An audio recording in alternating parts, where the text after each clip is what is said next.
ডাল, আলু সেদ্ধ আর বাঁধাকপি। আলু সেদ্ধটা মেখে নিচ্ছি।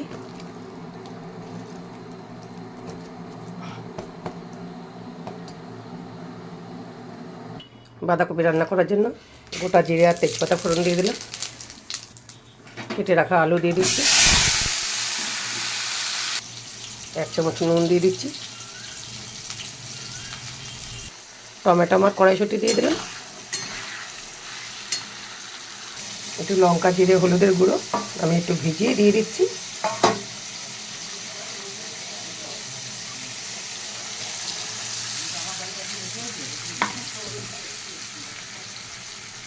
ধনেপাতা কুচি দিয়ে দিলাম, তাহলে ডাঁটাগুলো খুব শক্ত শক্ত। আর এই মিষ্টি দিয়ে দিলাম। দিয়ে দিচ্ছি বাঁধাকপিটাকে।